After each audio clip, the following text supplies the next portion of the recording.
लुब्बा का कंडा नहीं, आले भी लब्बा लुब्बा।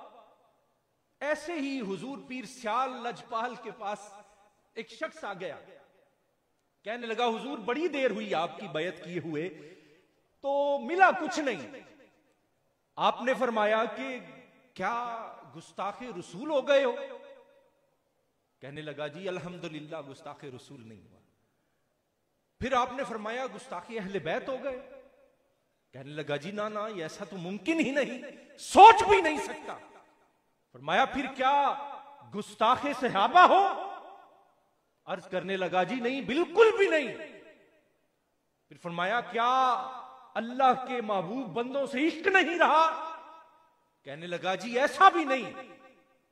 तो शेख फरमाने लगे अगर ऐसा नहीं है तो देखो हमने करम के कितने दरवाजों के साथ जोड़ रखा है। तू कहता मिला कुछ नहीं, तुझे मुस्तफा के साथ भी जोड़ रखा है, तुझे अहले बैत से भी जोड़ रखा है, तुझे सहाबा से भी जोड़ रखा है, तुझे औलिया से भी जोड़ रखा है, तुझे तो मां बाप के दरे रहमत से भी जोड़ रखा है। जब इतने करम के दरवाजों से जोड़ा है तो और क्या चीज तलब करना चाहता है? पीरों से मुरीदों की लड़ाई पता क्या होती है? जे 50 मज्जा ने ते मज्जा हो जान 100, जे 100 ने ते हो जान 150, जे छोटी गड्डी है ते गड्डी हो जाए। यही लड़ाई होती है, यही इख्तलाफ होता है। याद रखिएगा सिलसिलाए बैत इन चीजों के लिए नहीं होता। ये सिलसिलाए बैत इसलिए है कि मरते वक्त तेरा ताल्लुक रब से भी जुड़ा हो और रब के रसूल के साथ भी जुड़ा हो। सिलसिलाए नक्शबंदिया के एक बुजुर्ग हैं हजरत मौलाना याकूब साहब रहमतुल्लाह ताला अलैह, भगार से शरीफ से उनका ताल्लुक है। आखिरी बात अर्ज कर रहा हूं, मेरे पास 3 मिनट रह गए। तो जो बगार से ताल्लुक था, उनका एक मुरीद था जो उनके कपड़े धोता था। मुरीद का आखिरी वक्त आ गया तो पीर साहब जो थे हजरत मौलाना याकूब साहब रहमतुल्लाह ताला अलैह, वो अपने मुरीद की मिजाज पुरसी के लिए पहुंच गए। तो जब देखा कि नजा का आलम तारी है तो फरमाने लगे कि संगिया होश करी औखा वेलाई।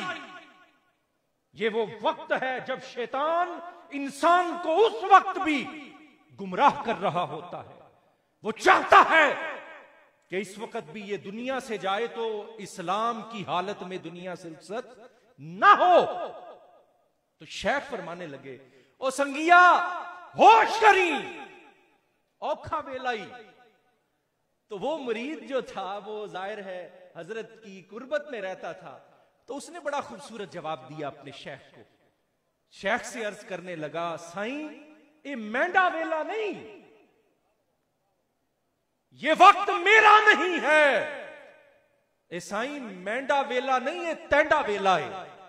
मैंने जिस लिए तेरी इबादत की थी, मैंने जिस मकसद के लिए तेरे हाथों में हाथ दिया था, वो तो ये था कि मरते हुए ईमान की हालत में दुनिया से रुखसत हो। तो शेख कामिल इंसान के ईमान की भी हिफाजत करता है, क्योंकि उसका ताल्लुक अल्लाह और उसके रसूल से जुड़ा होता है, दरे रहमत से जुड़ा होता है, ईमान के मरकज से जुड़ा होता है। तो जो अपने शेख से बैत है, ये दुनियावी मनफियत इसका हुसूल, इसका मकसद नहीं होता।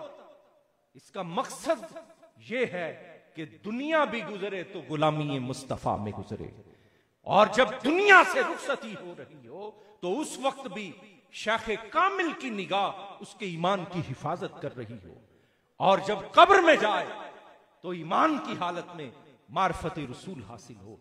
हश्र में जाए तो हश्र में भी लावारिस ना हो, बल्कि उसके पीछे उसके वारिस मौजूद हो।